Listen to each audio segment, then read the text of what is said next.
Thank you, Stephen. Can you hear me? Yes, yeah, we can hear you. Thank you Beautiful for the. outdoors there. Yes, it's quite nice here. Very nice weather right now. So again, thank you for the very kind introduction. I appreciate the words. And yes, I'm the chair of the Alliance for Just Money's Research and Policy Committee. I will be introducing John Howell, who has been working on a revised iteration of the NEED Act, referred to as the American Monetary Reform Act. And the need for monetary reform is what I would like to talk about here before I get into the introduction for John. The need for monetary reform has always existed, and the United States is no exception to this. So having the NEED Act introduced in the 2012 Congress by Dennis Kucinich was a major victory for monetary reform and for monetary justice. The reason for that is there have always been interests who have tried to control the creation and issuance of money, even going back to the founding of the United States. As Stephen Zarlenga wrote in The Law Science of Money, page 394, monetary power left undefined. The Constitution gave the Federalists a stronger government, and the Anti-Federalists had their checks and balances. Everyone would live happily ever after. Not exactly. The Constitution left open a back door which, through a form of authoritarian rule, could enter. A form more dangerous than monarchy, because it was less visible and not understood, and more threatening still because its center of power was outside the nation, to the east. It would take Jefferson almost 20 years to understand what had been ignored in the Constitution, and he would spend the rest of his life doing battle against the money power. Jackson's presidency became literally a life and death struggle with the bankers. Van Buren thought he finally finished them off in 1840, but he was overly optimistic. What was the source of so much trouble? The Constitution had failed to adequately define the monetary power in the new nation. Authoritarianism had been kept out politically and religiously, but was allowed to sneak in monetarily. Van Buren recognized this years later when he wrote The Money Power. He always capitalized it. When firmly established, was destined to become the only kind of an aristocracy that could exist in our political system.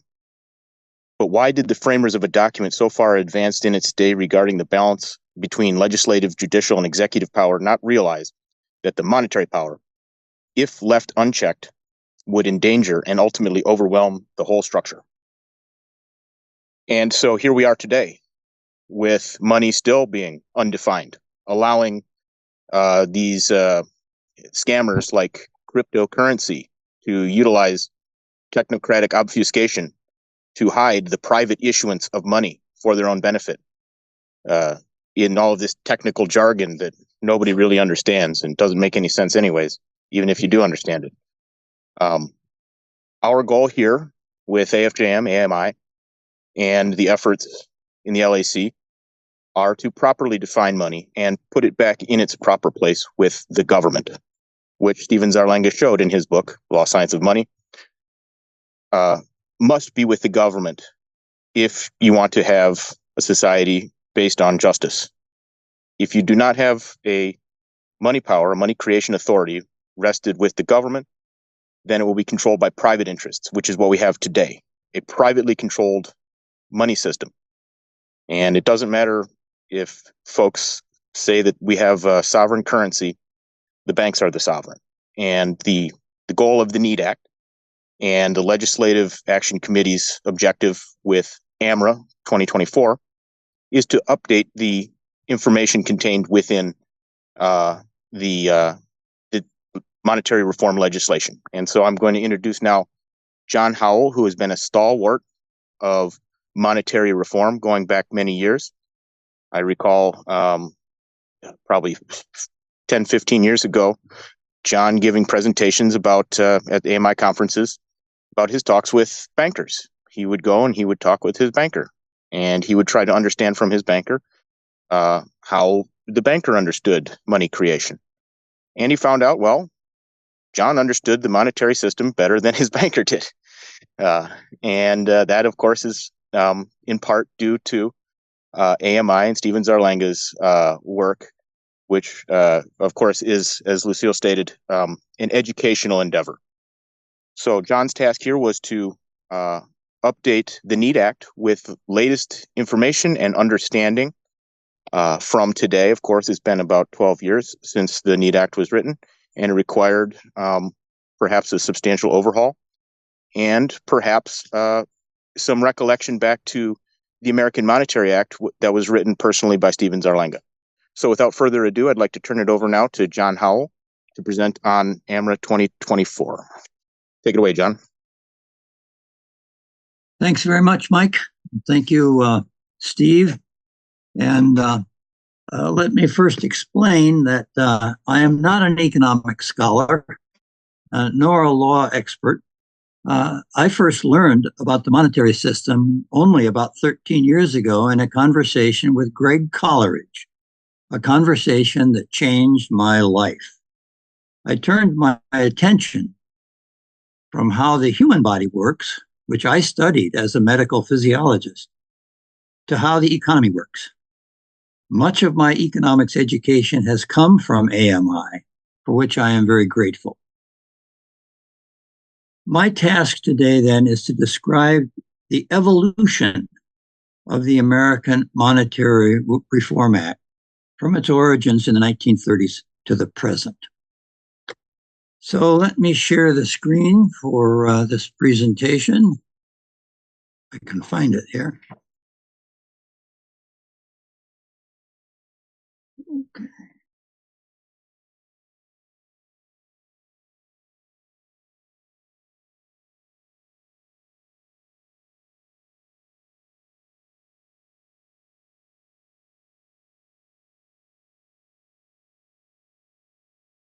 Okay, so as I say, I'm going to talk about the evolution of this act, and it has been an evolutionary process.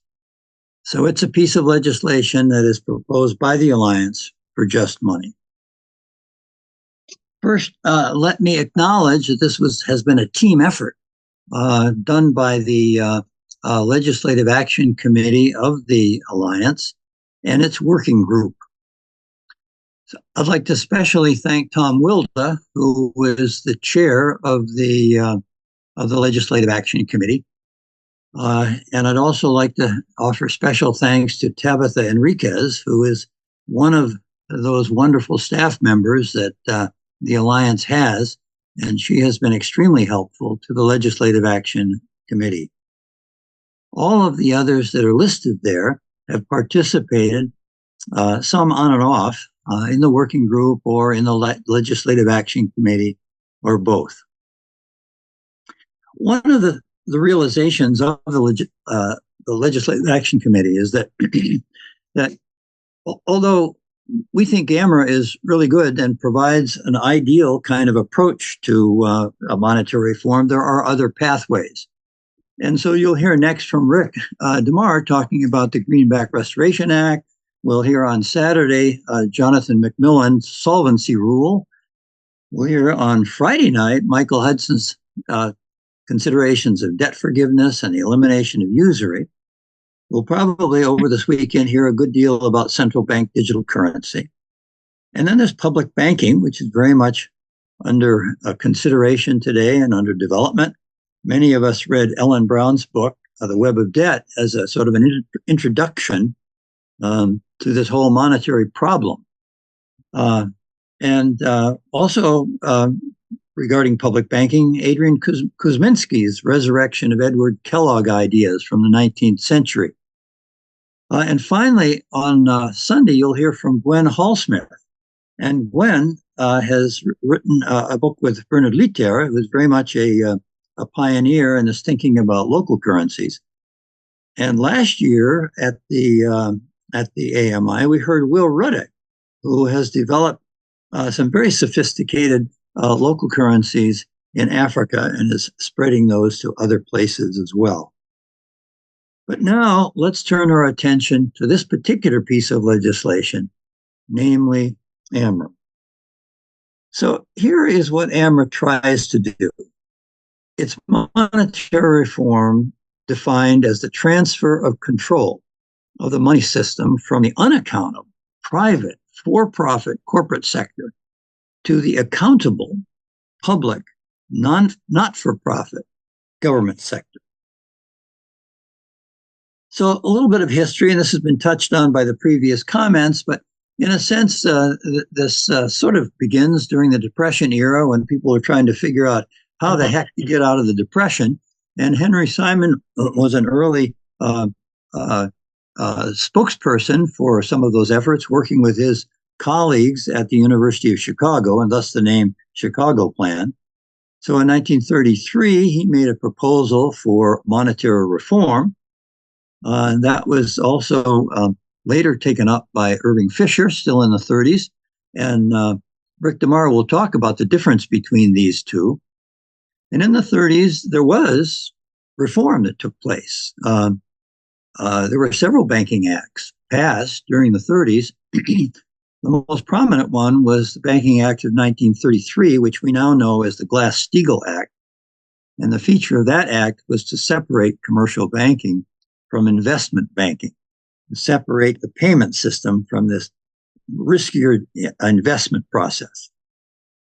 And that Banking Act of 1933 also established the FDIC, the Federal Deposit Insurance Corporation, to insure accounts held by the banks. Subsequently, the Banking Act of 1933 was at least partly repealed. Specifically, the Glass-Steagall portion of it was repealed. FDIC was not repealed. But following that, then 9 years later, we had the global financial crisis, which sent everybody into difficult circumstances. Now, Lucille has already mentioned some of the history of Stephen Zarlenga and the American Monetary Institute, so I don't need to say much about that. But he did produce a copy of a proposal, the American Monetary Act, and that was proposed in 2004 with the first of the American Monetary Institute conferences.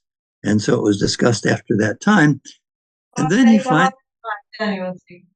And then he finally got a congressman, namely Dennis Kucinich from here in Ohio, to introduce this piece of legislation.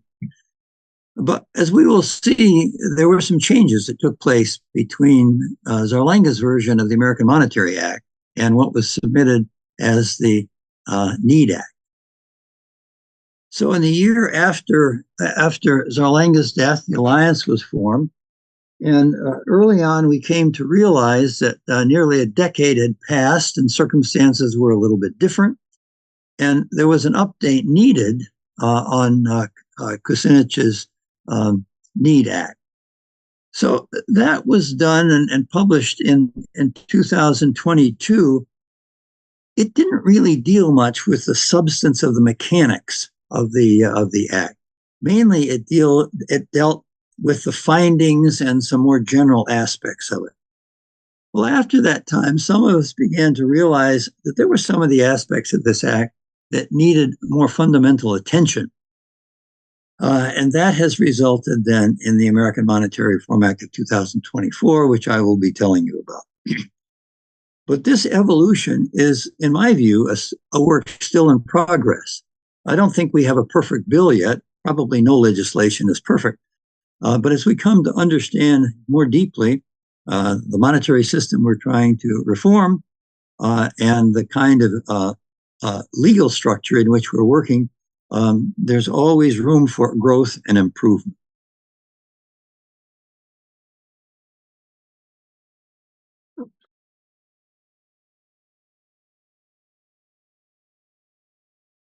So the Need Act focused on unemployment.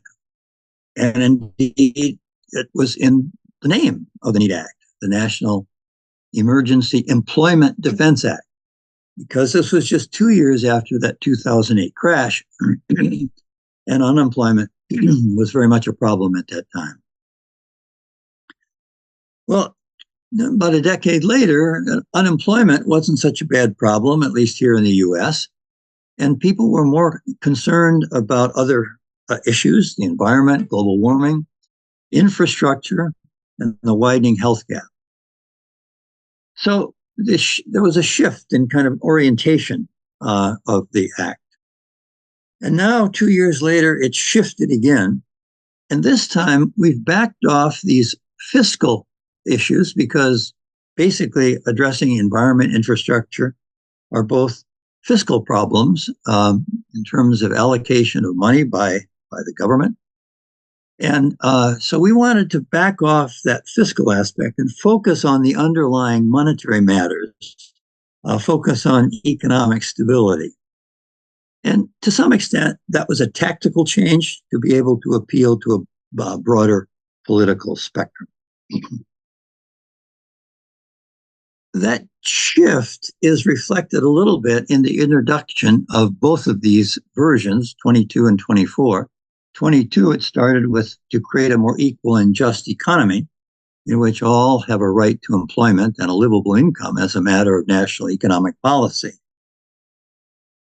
So in 2024, we write that it's to improve and stabilize the nation's economy by restoring Congress's power to create and regulate money.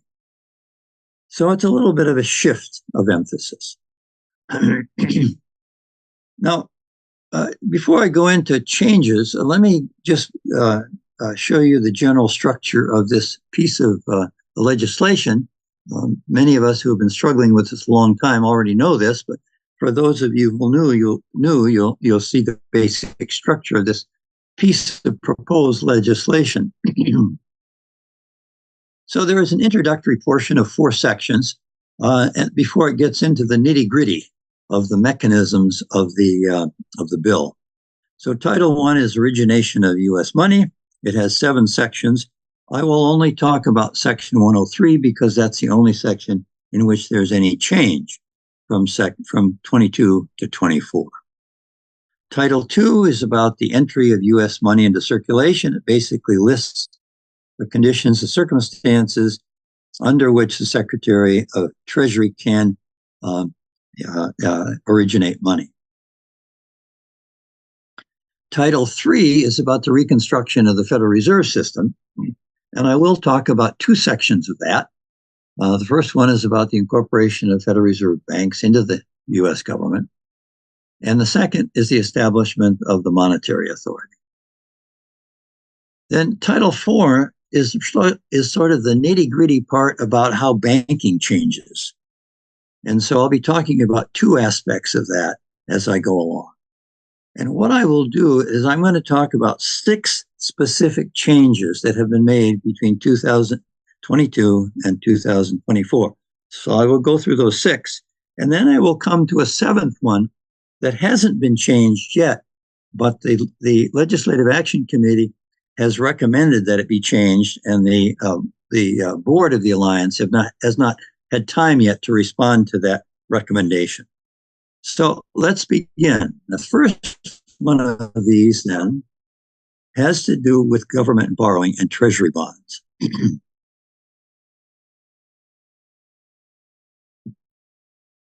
So AMRA 22 simply forbids any further borrowing by the Secretary of the Treasury. It basically ended issuance of treasury bonds. In our newer version, that prohibition is removed, although the necessity of government borrowing is still eliminated.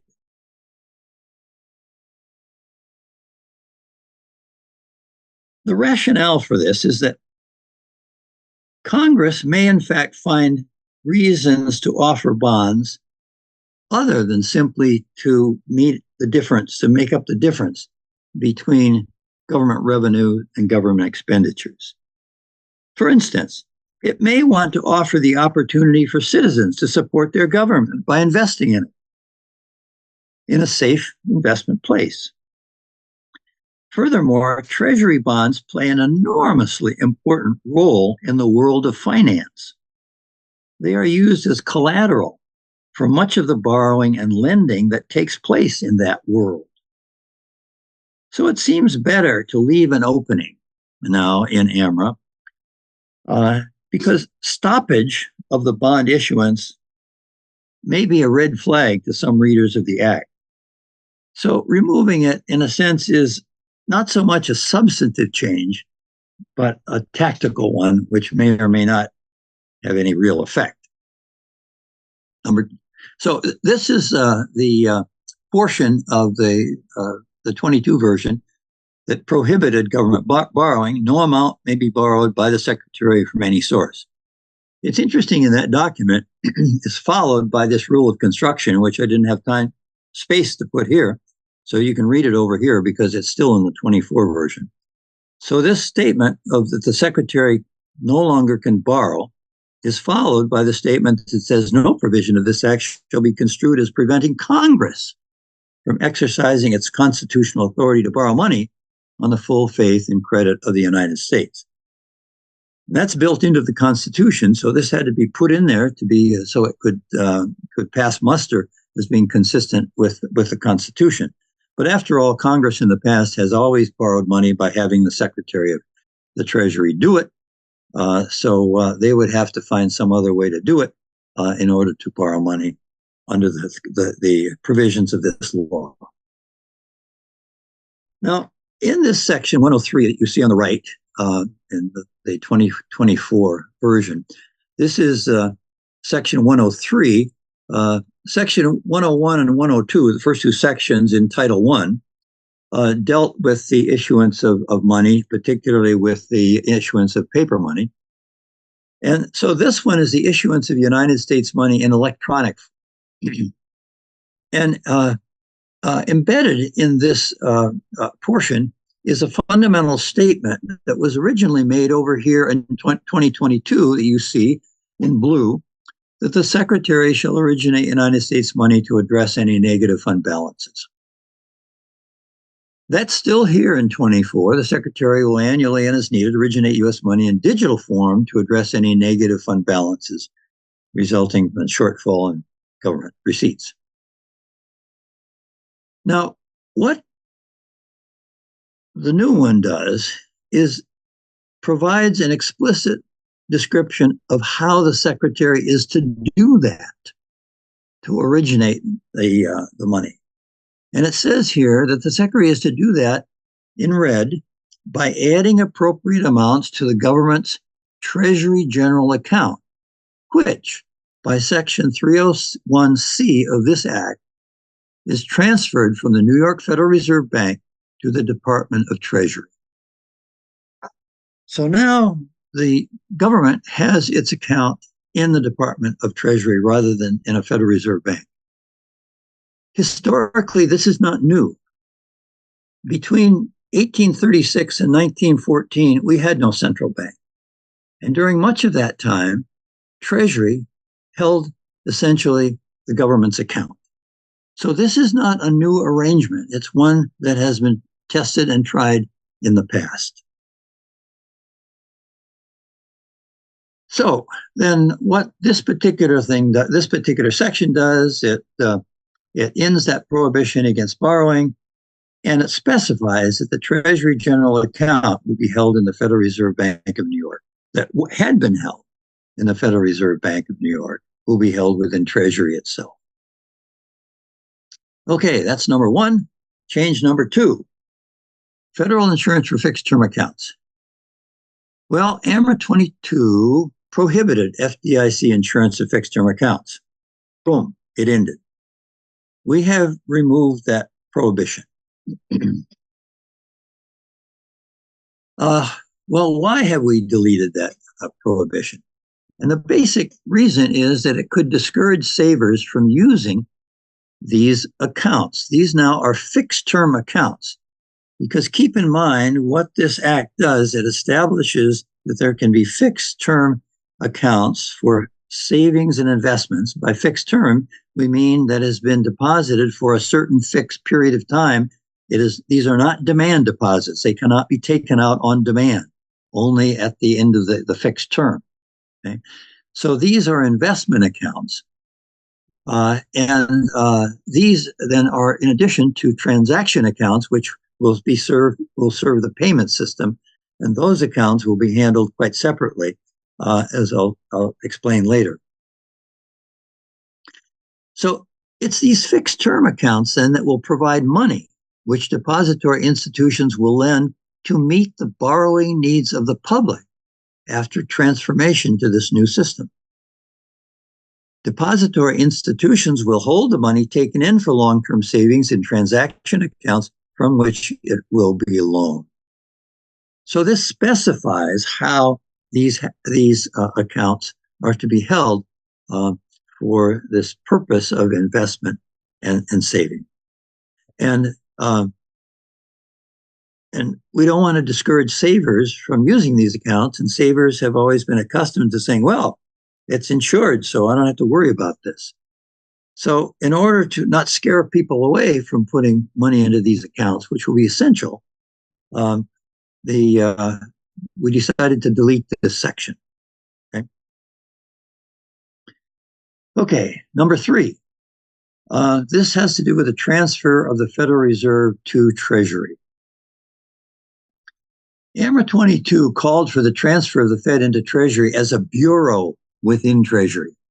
Lock, stock, and barrel, take the whole thing and put it as a bureau within Treasury. AMRA 2024 simply calls for the transfer of the Fed into Treasury without addressing organizational specifics. The reason is that Treasury already handles much of the information the Fed has also dealt with. It seems wise to let Treasury decide the most efficient organizational structure to carry out its new tasks. Number 4 has to do with the monetary authority.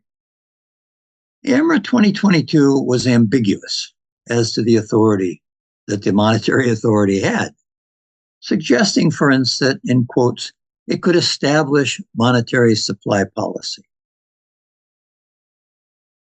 But this runs afoul of the Constitution that gives Congress that responsibility for the money system. So what we decided to do was to clarify what, in fact, the monetary authority could do within constitutional limitations that exist. So the way this is written in the new version is that the monetary authority is established within the Department of Treasury under the general oversight of the Secretary of the Treasury to annually submit to Congress guidance based on analyses provided by the Treasury Department and other appropriate sources as to the appropriate amount of new money to be issued in order to avoid systemic inflation or deflation and to provide additional guidance as needed. So the monetary authority can be an effective input to the congressional process. The congressional process will decide what its revenues will be and what its expenditures will be, and that will determine essentially monetary policy. But with a strong input from this monetary authority, and it will be set up to have strength in terms of the details of how it's set up. If Congress chooses to ignore this guidance and ends up causing enormous inflation, which governments in the past have done by creating too much money, it's Congress that will have to take the responsibility. They will have to explain to their voters why they did this. So there's an accountability here. So the hope is, and it's at best a hope, one can never make guarantees of these things, but that the monetary authority will have sufficient gravitas, both within government and beyond, to be able to have some influence on what Congress does in terms of money creation. That's number 4. Number 5 has to do with the source of money for lending by banks. So as I explained earlier, money lending by banks will be done after money reform through banks taking in money as fixed term accounts holding that money until they find a borrower for it, and then lending it out. This is exactly the model of early credit unions. This is how they work. They took in shares. They were time deposits, fixed term deposits. They were deposited in their bank account, and out of that bank account, it was lent. So that's the idea of this the system under monetary reform. Well, in 2022, only 3 things were listed as the appropriate source of money that could be used by banks for their lending. It listed bank capital, and that's fine. It can use bank capital, equity. It could use borrowing from the federal government, and we'll talk more about that later. And it could borrow from other places in the marketplace. But it forgot to say that it could also use money that it's borrowing from these investors and savers in these fixed term accounts. And in the long run, that will be, in fact, the major source of money coming into banks for their lending. I don't know why it was left out of the NEED Act, but it was. And so now it's added because that's an important component.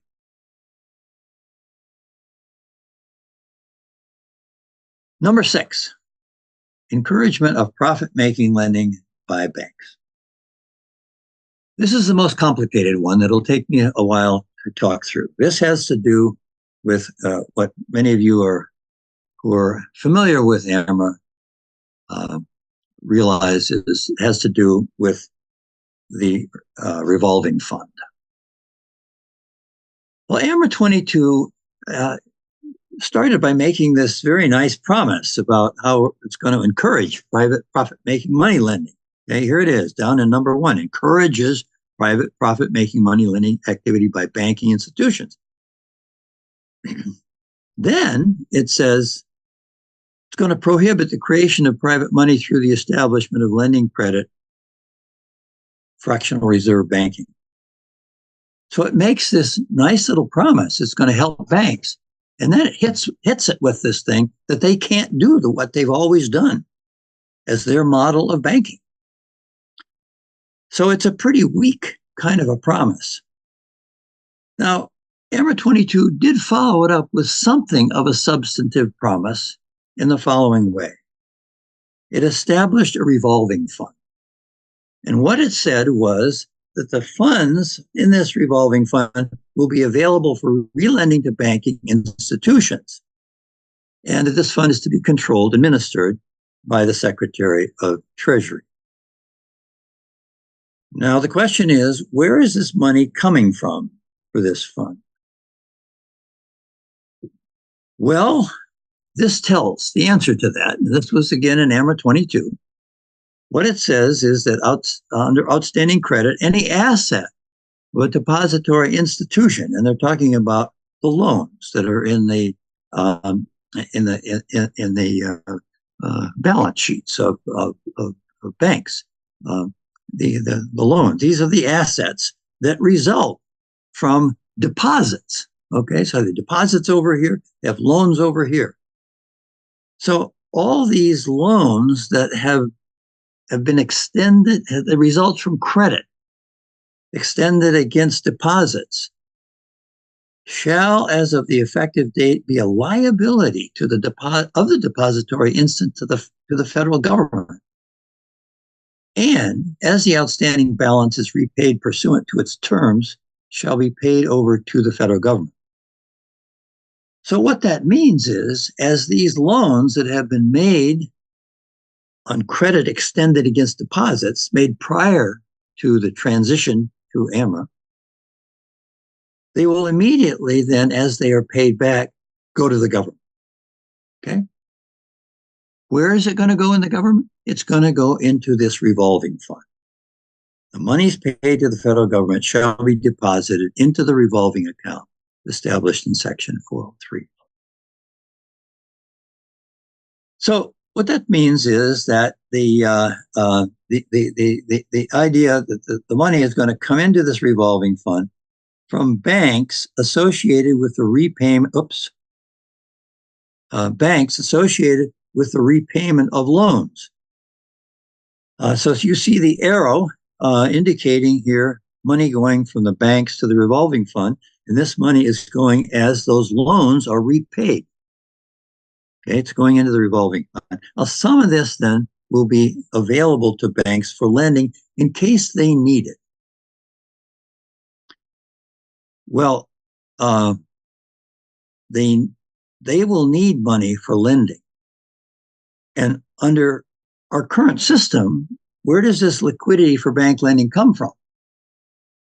Well, it comes from loans being repaid. Every time a loan is repaid, it increases the cash of the bank.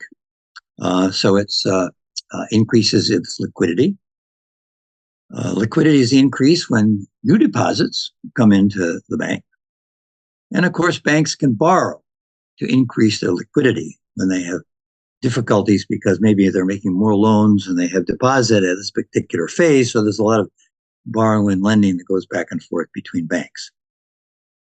But now we're going to have this transition to AMRA. How has this changed? Well, these loan payments are going to the government and to the revolving fund. They're out. Furthermore, what's going in is fixed term deposits, but deposits into checking accounts, all that's going into these transaction accounts that have been totally removed from the balance sheet of banks. So those deposits are no longer coming in to provide bank liquidity. It's only savings and interest accounts that are being created as people make deposits in them. They're going to do that. So what that means is this arrow is gone. This arrow is greatly decreased, and bank liquidity right after the transition is going to depend a whole lot on borrowing. Now, in the long run, what will happen under AMRA, so 5-10 years down the road, is that their loans will be in fact paid back, and they will go back into the source of liquidity for continued bank lending. So in the long run, in the steady state, it's this cycle of lending and repaying and more lending that will be the major cycle for bank liquidity. There is behind it all, of course, these fixed term deposits and equity in case there is a need to tip into that from time to time. And borrowing is still available even under that system. So what we've said is that the revolving fund is necessary to maintain bank liquidity, to provide that borrowing that they're going to need. Okay. Now, the second role of the revolving fund, ostensibly, is to maintain the money supply. Now, this figure on the left is courtesy of Sam Hummel. I kind of stole it from him, but thanks, Sam. I think it's probably okay with him that we use it. And what he showed in the simple diagram is that in the current system, the money supply is maintained by the balance between the rate of bank lending and the rate of loan repayment. So if the rate of bank loans increases by opening that spigot on the top, the money supply goes up.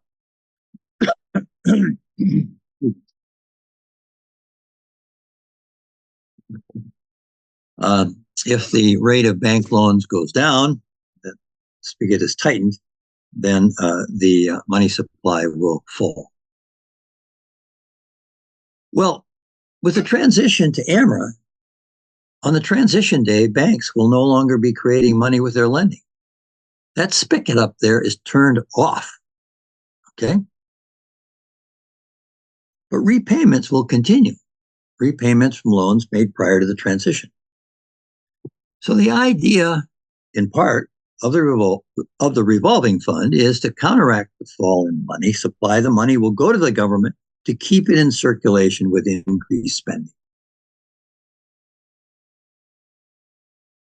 So there's two functions to the revolving fund: maintain bank liquidity and to maintain the money supply.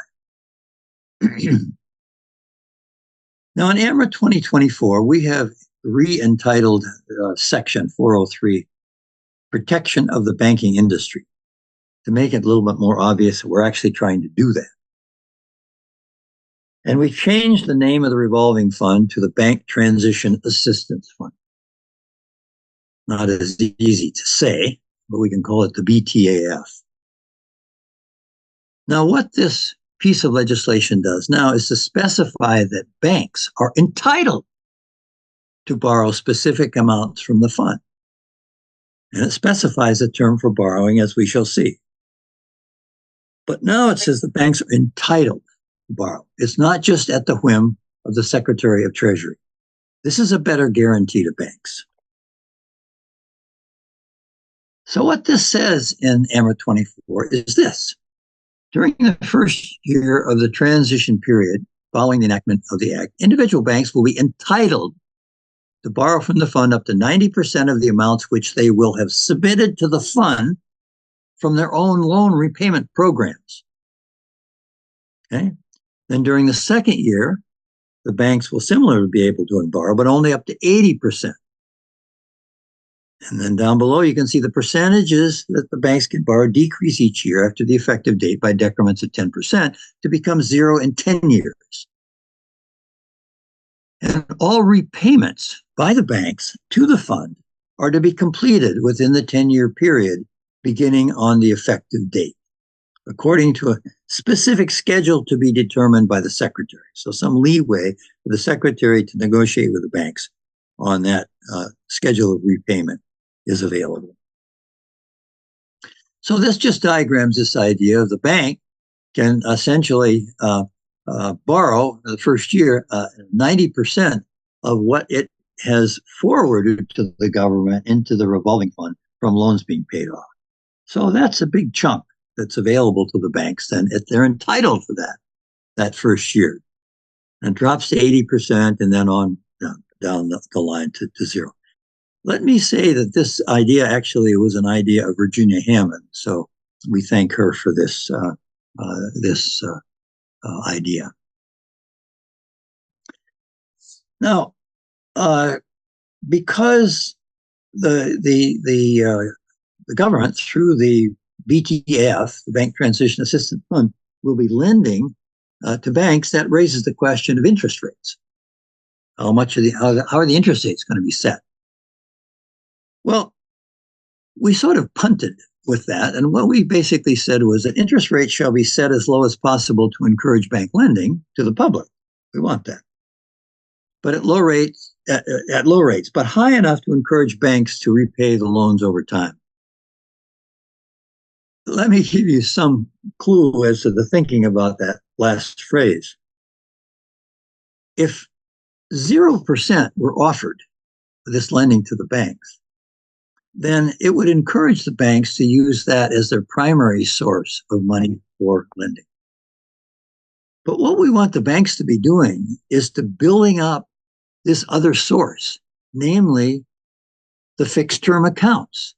We want them to be encouraging their customers to invest in those accounts that then will give them a higher rate of interest, give them some profit. Okay? But if the banks can borrow at 0 from the government, that's where they're going to borrow, rather than trying to establish this, what will ultimately have to become the basis for this process of lending.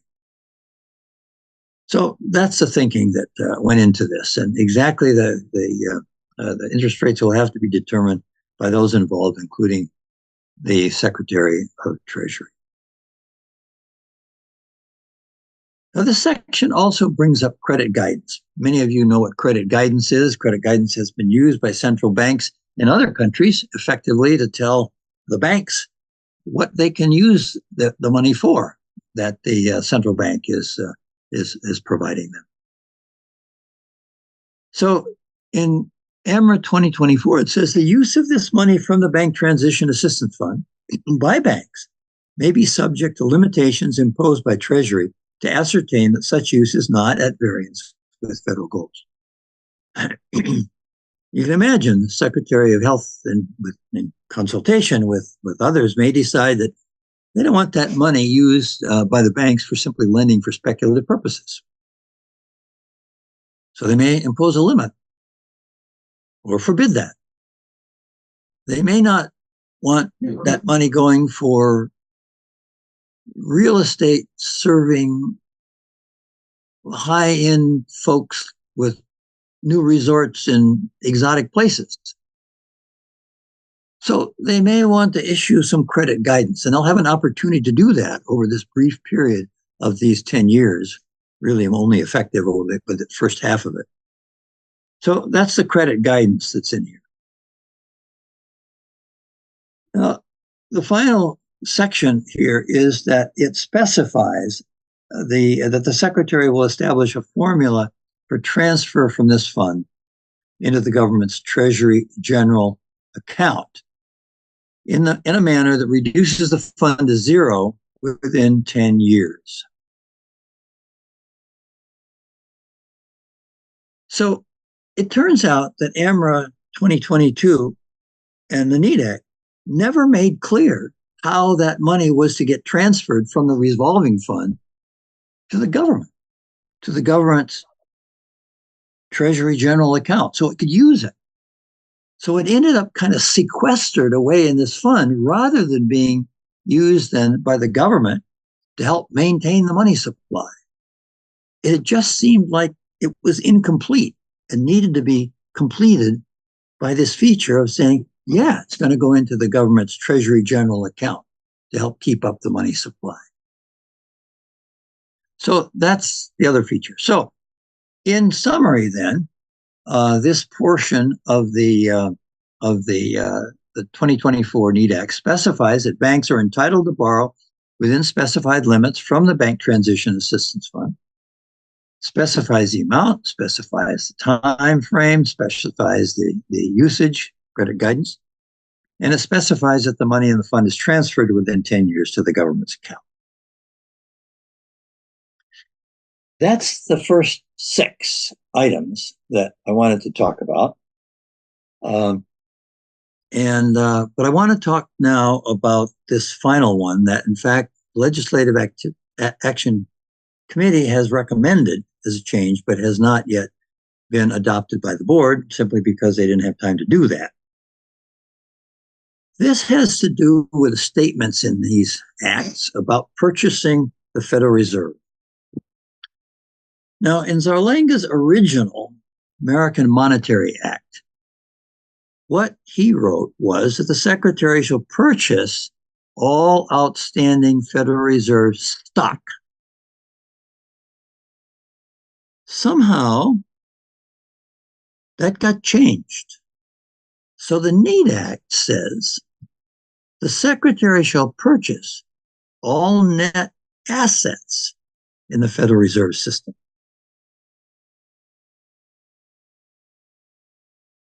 These two. I'm gone for a few weeks to London. Away. What were you thinking? Letting the boys do the cooking? Children love it. You have lots of letters. Somebody needs to turn off their mute themselves. We're getting some noise here. Okay, there we are. So this is quite a different thing, buying stock versus buying assets. When you buy the assets of a company, you don't buy the company. You just buy their assets. You pay the company. That company can still go on and use all that money to do whatever it wants to do. So it doesn't succeed in actually buying the company, which is the whole purpose of the act. But they had the wrong words in the NEAT Act to do that. Okay? Now, there's some interesting advice out there in the legal world about the difference between asset purchases or stock purchases. And what Ryan and Lynch advise is that buyers prefer business asset purchase transactions for one primary reason. Business liabilities incurred under the previous owner are extinguished. If the previous owner of the business asset had any potential lawsuits, workers' comp claims, or outstanding delinquent debts, the buyer will not inherit those troubles. Well, what's the relevance of that to AMRA? None. And the reason why there's no relevance of it is because AMRA is very explicit that it will take over all of those liabilities when it buys the Federal Reserve. Look at the blue part here. Continuation of suits. This act shall not abate any proceeding commenced by or against the Board of Governors before the effective date with respect to any function of the board that's transferred to the Treasury by this title, except the Treasury shall be substituted for the Board of Governors as a party to any such proceeding. It's taking the full responsibility. That's what you do when you buy stock. It's not what you do when you buy assets. So what we want to do is to change the current reading that's in the 2024 version that has this net assets thing that was in the NEAT Act and get it back to Zarlenga's language. It says, buy all outstanding Federal Reserve stock.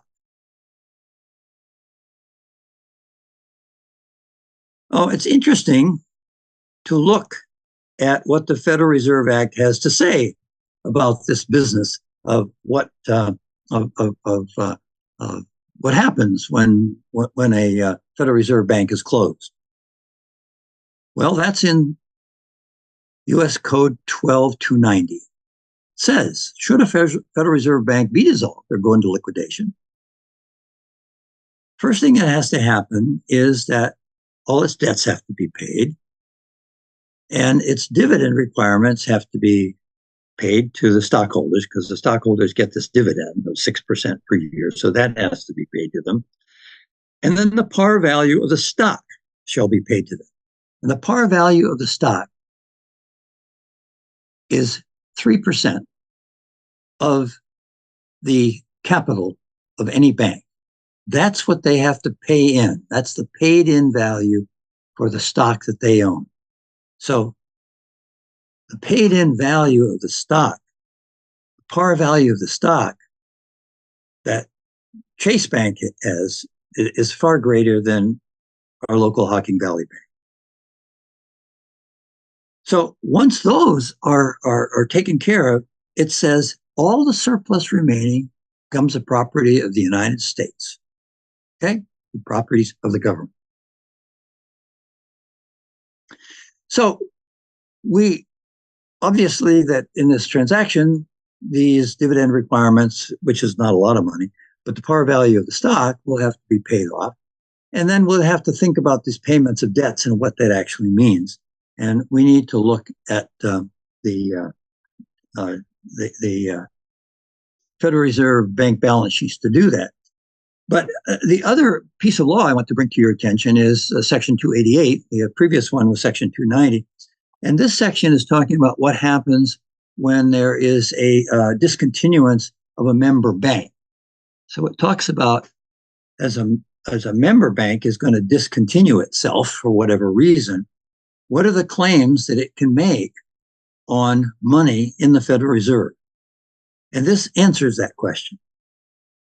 So it says if a national bank shall discontinue its banking operations, okay, there it is, then the stock held by the said national bank and the Federal Reserve Bank of its district shall thereupon be canceled, and the said national bank shall receive in payment, therefore, a sum equal to its cash paid subscriptions.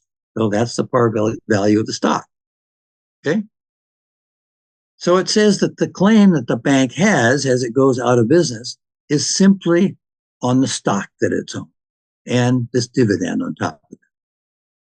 That's the claim. That's the entire claim. So anyway, as a result of this, what we want to do is to change from AMRA 2024, change this business of buying net assets and change it to buying stock. Now, it's interesting to consider what this will actually mean. Here's the value of the stocks, paid in stocks, $36 billion. This is as of December 31st, 2023. You can look it up at the website that's given. So that's the cost of buying this whole thing. And you're buying $7.8 trillion worth of assets. But you're also buying the liabilities. Now, the assets of the Federal Reserve are largely 95%, they're securities. Oh, bank premises are 4/100ths of 1%. So that's the building and the computers. 95% of the total assets are in treasuries, and of that, 5 trillion is US treasuries. So when Treasury pays 36 billion to buy this Federal Reserve, it immediately decreases its debt by 5 trillion because it's buying its own debt. It's buying 5 trillion of debt for 36 billion. And of course, there are other securities that it's buying, and those could be sold on the market. So that represents an asset as well. Okay, well, that's the asset side of the Federal Reserve balance sheet. What about the liability side? Well, the first thing that's listed here as a liability that will have to be paid off when this when the Federal Reserve is purchased is the Treasury General Account. Well, that's the government's account. It's just buying its own account. So it will have to pay itself off. So basically, there's no liability there. The next item listed is 2 trillion, and this is listed under Federal Reserve notes. This is a myth. It's a myth left over from when we had a gold standard, and when you could take your dollar bills and go in and demand gold in exchange. That was a real liability that the banks had and the Federal Reserve had. That no longer exists. You can take your money in, all you can get is another dollar in exchange for it. So this is in fact completely a wash. There is no there is no person to pay off for this. There's no person who can make a demand on this Federal Reserve notes. It's a myth. So there is no liability there. The next one listed is the depository institutions, and this is 3 trillion, and at least 2/3 of that is basically deposited. Well, all of that is what the depository institutions have as reserves. They're the reserves, okay? And 2/3 of those reserves are in effect the bank's own capital, okay? Because banks have capital, it's cash, and that cash that's deposited in their account is called reserves, okay? So, but at any rate, this will have to be paid off. That's true. But you've got, 7.8 trillion to pay it off with.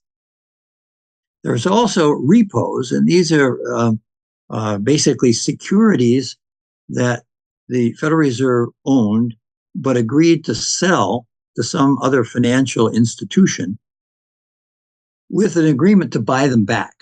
So they have an obligation to buy these securities back. So that's something that will have to be paid, but when they buy those securities, they basically sell them off, and they've essentially haven't lost anything. It hasn't cost them anything.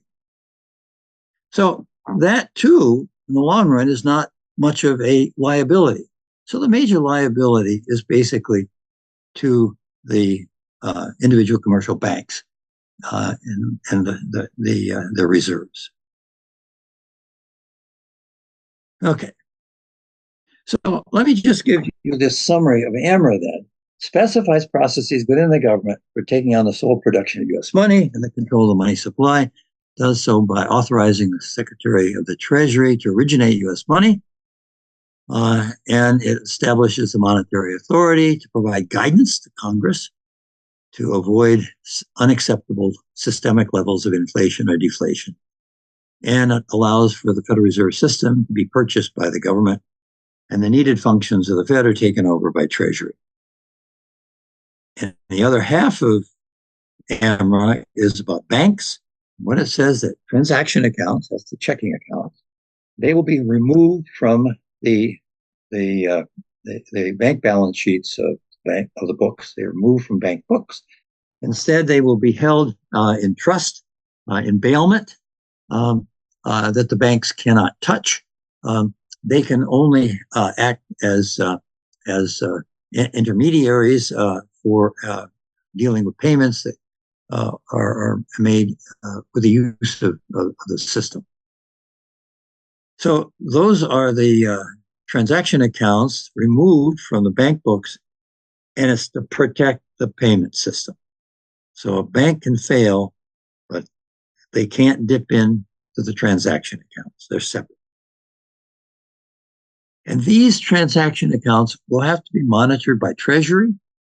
So these accounts, in effect, become accounts with the federal government established by this law. Secondly, banks may take in money in fixed-term accounts for savings and investment and lend that money to meet the borrowing needs of the public without creating new money. So I've told you what AMRA does address. Always questions come up. What does it not address? And there are a lot of things that it doesn't address that are important to the whole big picture of the problems we face today. It doesn't address the concentration of power that we have in corporations now globally. And it's particularly bad in the United States.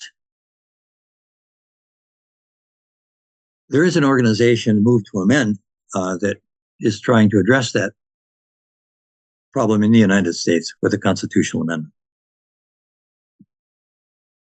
It doesn't address the concentration of wealth that occurs from sources other than money creation. It doesn't touch the tax law, doesn't really touch the marketplace in terms of limiting monopoly control of prices. And all of that's important too, because this concentration of power and of wealth undermines democracy. And it's important that these issues all be addressed. It's important that monetary reform addresses its part of that by eliminating this concentration of wealth that is now associated with money creation by the banks. Now, interest rates are interesting. As I said before, there will be lending by the government and the Bank Transition Assistance Fund, and the government will have to set those interest rates. But largely in the market, AMRA has nothing to say about this and raises questions that concern me and many others. Should the price of money be left to the marketplace? And does that leave the poor at the mercy of payday lenders? There was a feature in AMRA 2022 that said there was an 8% maximum of interest rates that could be charged. That was trying to address this problem. That was actually taken out between the NEED Act and AMRA 22, and it's still out. And the reason is that this is a complicated issue that can't be dealt with effectively by such a simple solution. You know, you could say, well, no lending over 8%, and if that drives out the payday lenders, then who are the poor going to turn to?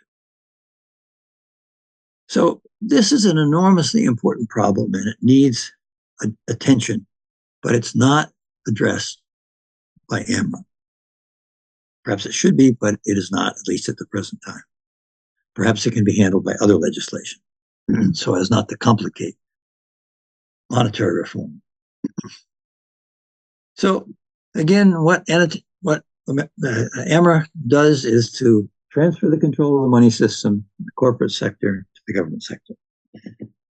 And as Joe Bongiovanni said long ago, AMRA doesn't fix everything, but it makes almost everything else fixable. Thanks very much for your attention.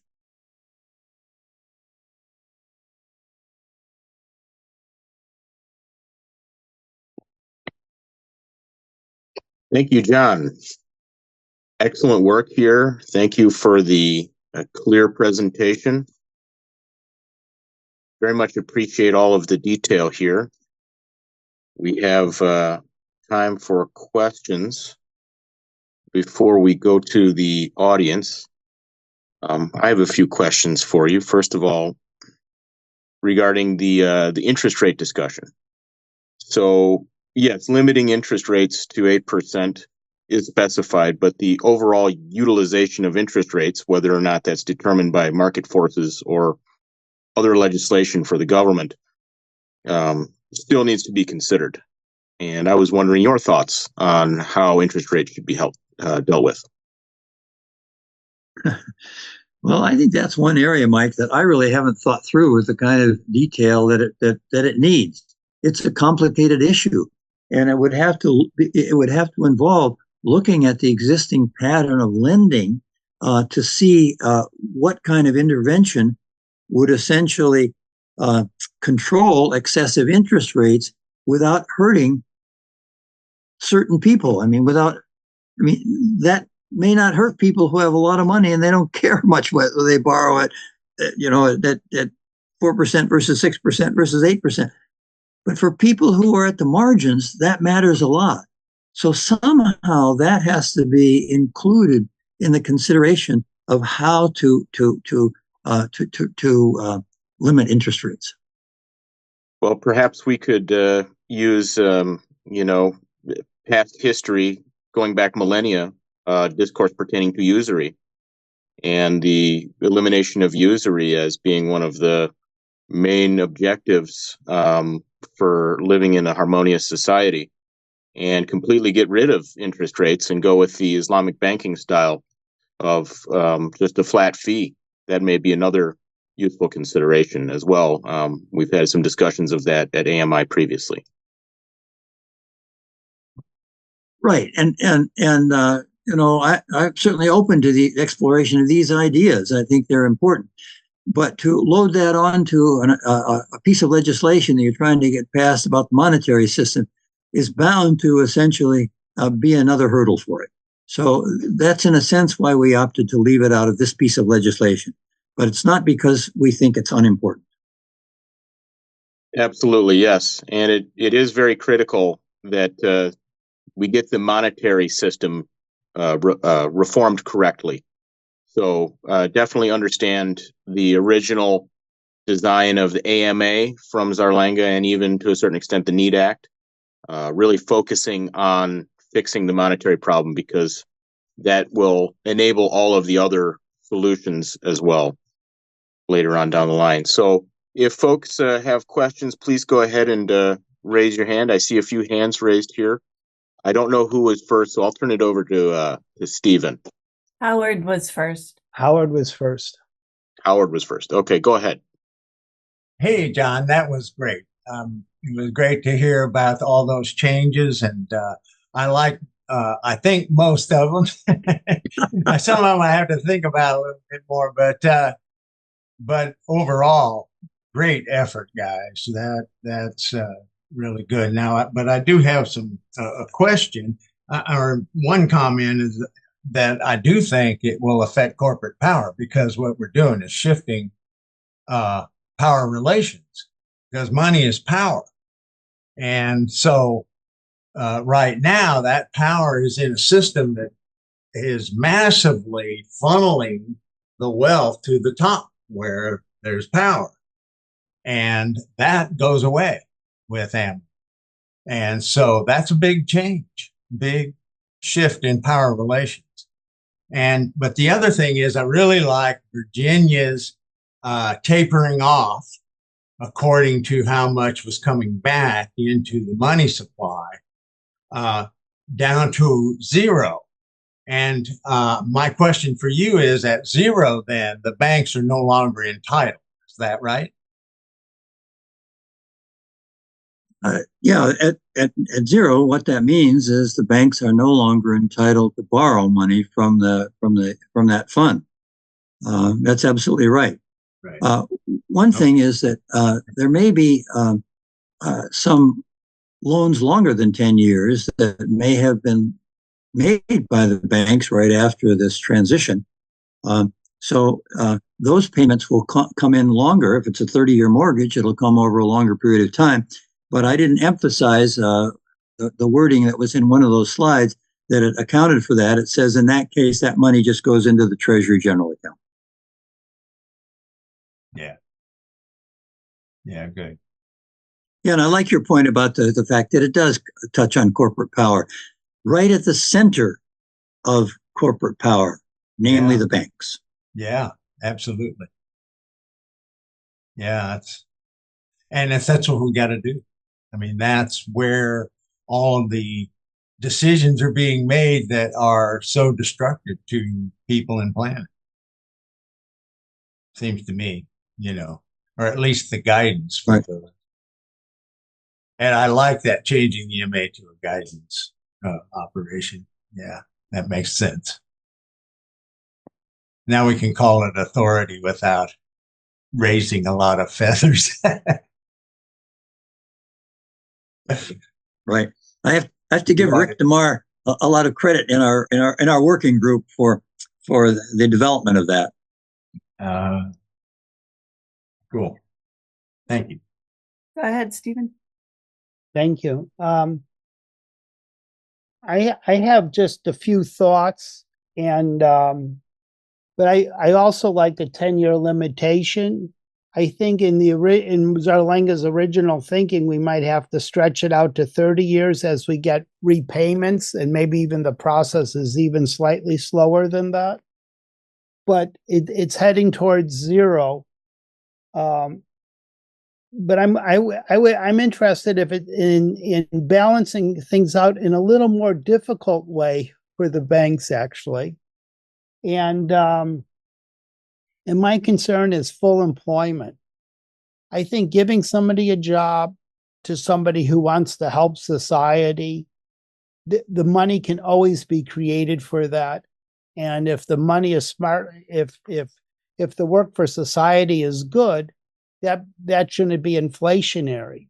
And I think money coming into the that's created for society, there needs to be a concern for balancing the money coming in with the monetary authority with full employment, and how to do that in a smart, balanced way so that people are paying prices for what they need to. Well, let me start it this way. We have like two economies. We have the economy of the rich and the economy of everyone else. And the everyone else economy does not have a lot of money, doesn't have a lot of extra money. And so there's a natural deflation pressure going on. The money among the wealth, they don't care what the price is. If they want it, they're going to get it. And they don't care if they can inflate in that sense. So in that sense, there's two economies or two concerns. My concern is the full employment for those who don't have. And it may be some adjustments on the price system, but I'm interested in that full employment. And one of my concerns is on the banking side to implement that would be, actually, I wouldn't, on those fixed accounts, I'm not sure if there should be insurance at all. Soon as insurance is put into the mix, it becomes a moral hazard in economic talk. Whereas you want to take advantage of that money that the federal government is backing up and making good for you.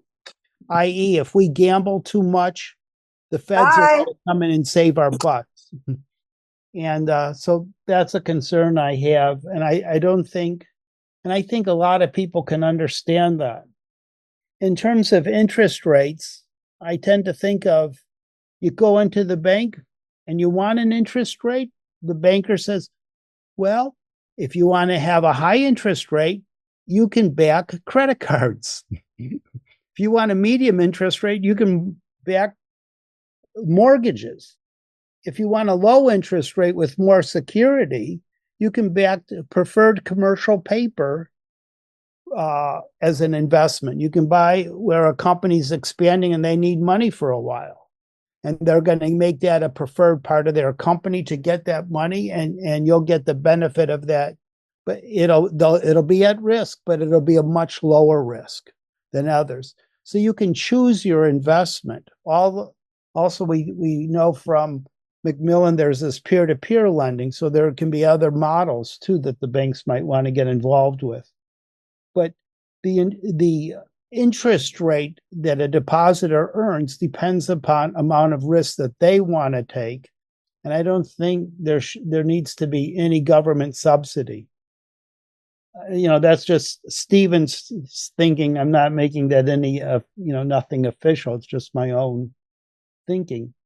Yeah, well, I look forward tomorrow hearing about flat fees or other Islamics. We'll have an Islamic banker and we can ask some of those questions. He's going to cover much of this type of conversation tomorrow. So we'll continue with that actually with Zaid Aziz's presentation.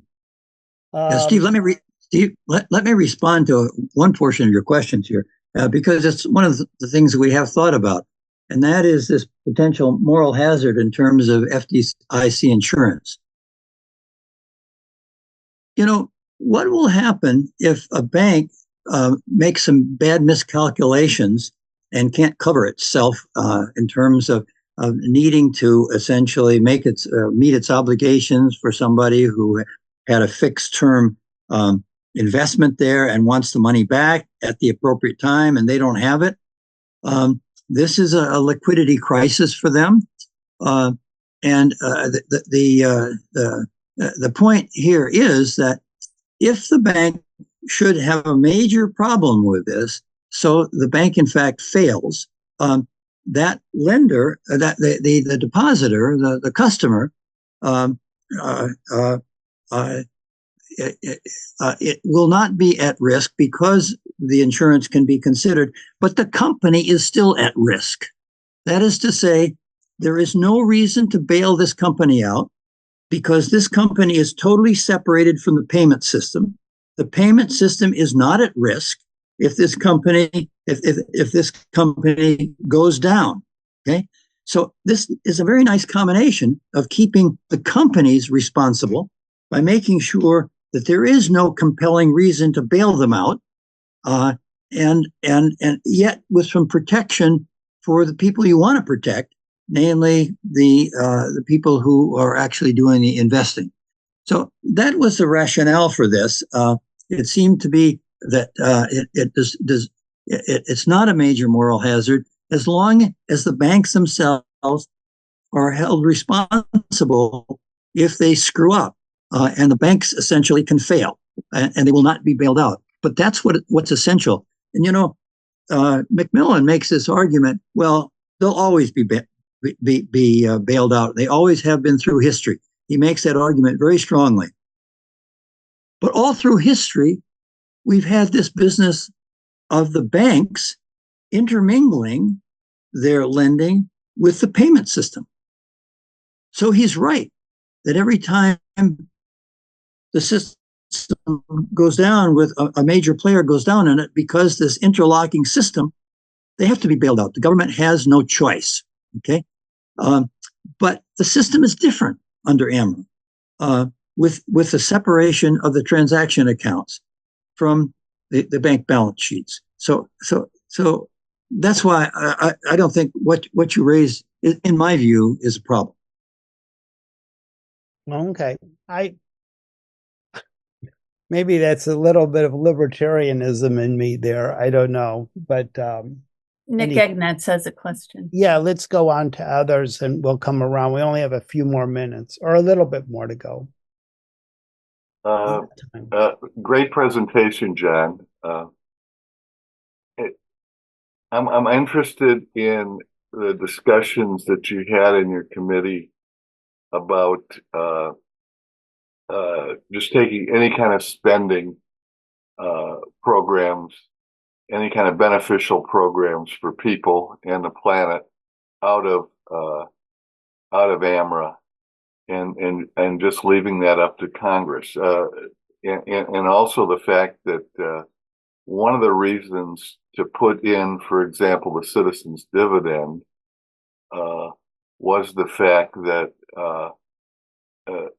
there, at least Zarlinga seemed to think that there may be a slowdown in lending right at the start of this, and you have to make sure there's enough money in the money supply for our economy to function. So you know, I see these huge problems that we have in our society, and I don't see a Congress right now that has the well, it has the courage to do anything really, but certainly to address them. And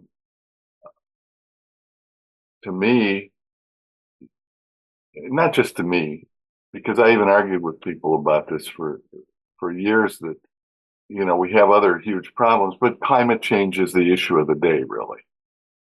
As far as if we don't take care of that, everything else we're doing doesn't really matter. As the next hurricane comes up, and who knows what categories they'll go to or whatever it is. So we have to make money available for that. And you know, was there consideration to put any of that stuff in, or you just decided we'd take it all out and this is just a monetary bill? This is a monetary bill, because as long as you put in a laundry list of the left, you know, what they want to do, all of us leftists want to do, right away, you've essentially closed it off to a large section of the political arena. So we didn't want to do that. These issues you're talking about are ultimately issues that are going to have to be done by Congress. They're going to have to be done fiscally. There's no getting around that. And you can't sneak in into a monetary bill, a whole bunch of fiscal issues, and have it looked at seriously, I don't think. So we felt it was really important to separate those. Not that what you're talking about isn't important to every one of us. It is. But this is not the vehicle for it.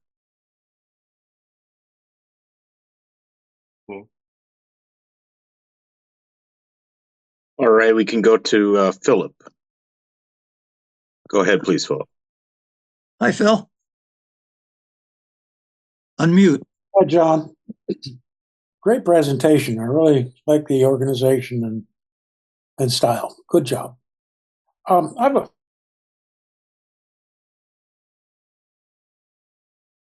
Looks like we lost him.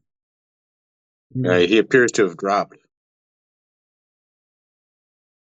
That happened to me earlier in this session. So, Can you hear me now? Yes. Yes. I faded go ahead. out for a second. I want to raise a thought about the provision that extends to the secretary the privilege of the authority to offer lending guidance, and that looks like something Congress would be very jealous of. And I'm wondering if you had any thoughts about how Congress might react to that, and what rationales you would have to keep that authority where you say it should be, relative to the pressures that Congress certainly would impose to bring it over to them. Title II lists essentially all of the circumstances in which the secretary can originate money. And essentially all of them are in response to congressional actions. So the authority level is clear in the act. But I'd have to go back and show you that title. Okay, thank you. All right. I don't see any other hands, but I have one other question, or perhaps just extemporaneous thinking on the subject. Of course, many folks involved with economics and thinking about the monetary system will know about Glass-Steagall.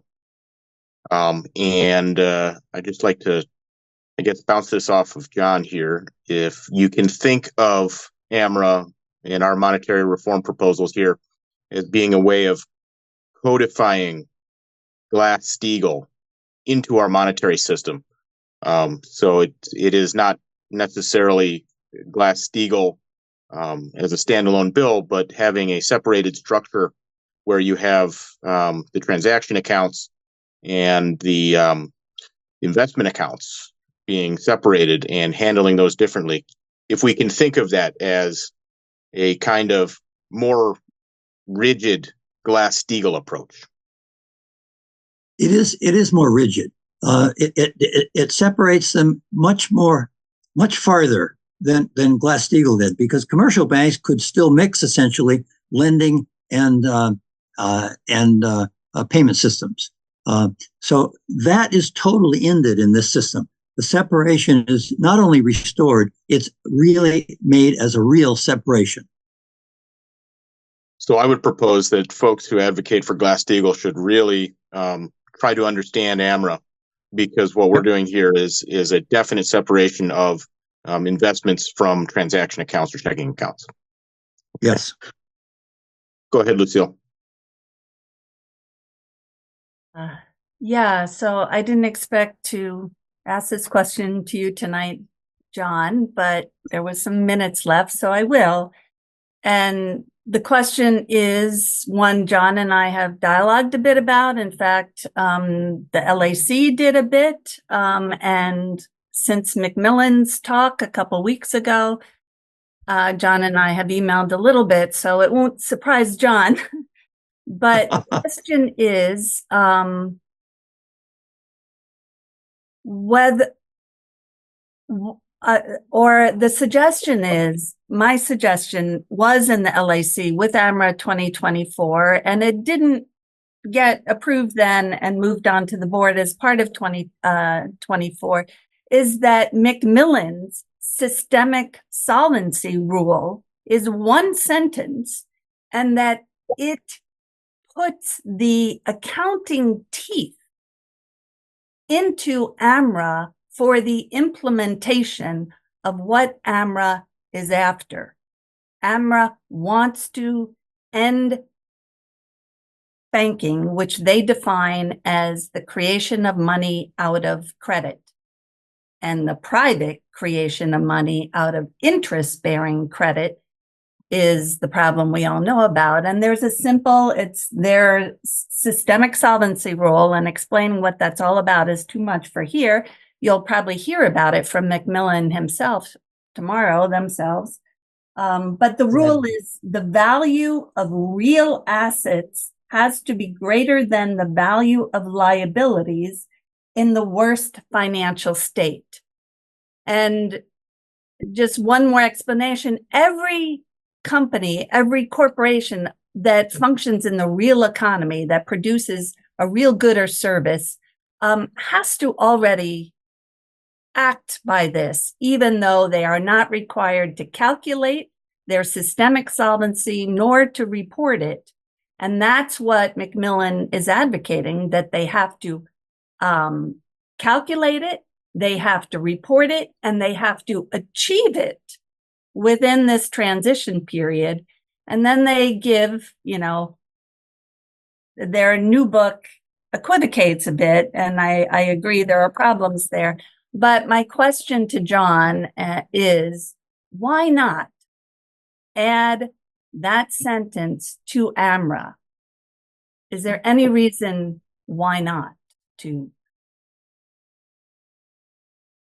Who do you suggest imposes that rule? What authority imposes that rule? How is it done legally? It's the same way the rest of AMRA is enacted. It's part of that act. And that's a good question. I guess I haven't thought it through, but it would be, I think, you know, part of the Treasury Department's work, and the calculation of it would, the same way as all accounting rules are learned and enacted by accountants for every company. And then it would, I assume, it would be a little line in the IRS reporting of annual tax reports. And some companies, you know, they do that on a quarterly or 6-month basis, I think. And so it would be, you know, a little line added to that. Yeah, that's my answer. Well, I will say that AMRA completely accomplishes the end of creation of money out of credit. It does that. So it does what they were trying to do already. So it's not clear to me that adding the solvency rule would do anything further. And as you know, the first thing that they had to do, because we heard it, is to make an exception to the solvency rule, because none of the banks that they're going to let continue to exist can essentially meet up with that rule. So it just seemed to me a little bit hollow in their presentation that they're saying they're going to end the banks, and then and that means by the solvency rule, and then they essentially make exceptions for banks. Well, I think they don't. I think you're misreading them on that point, in that for those few banks, and I don't want to get into the weeds on it, but the only thing you've answered is that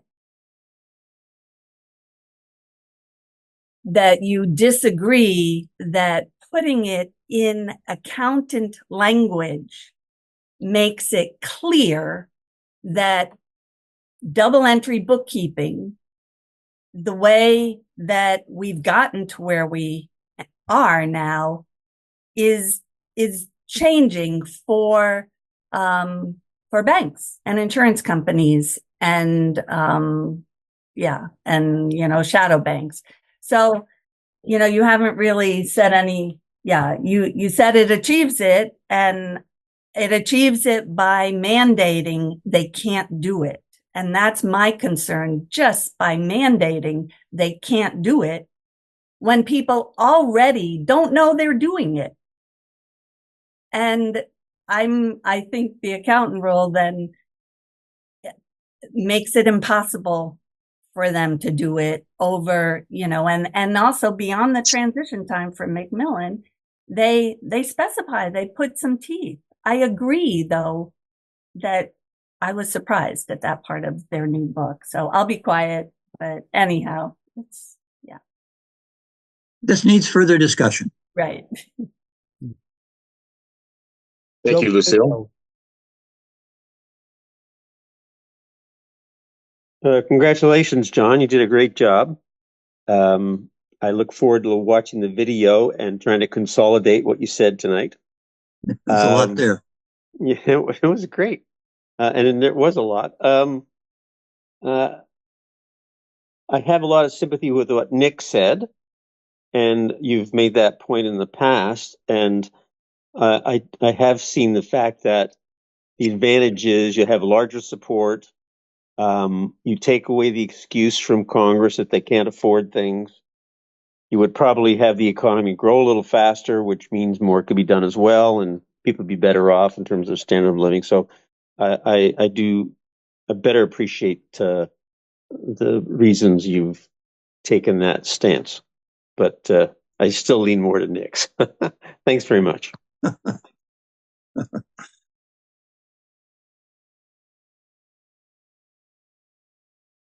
Okay, any further questions?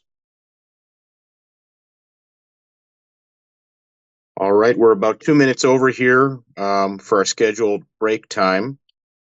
Unless there is any other commentary here for John, we can go to our 15-minute break, returning at 8 p.m. Central.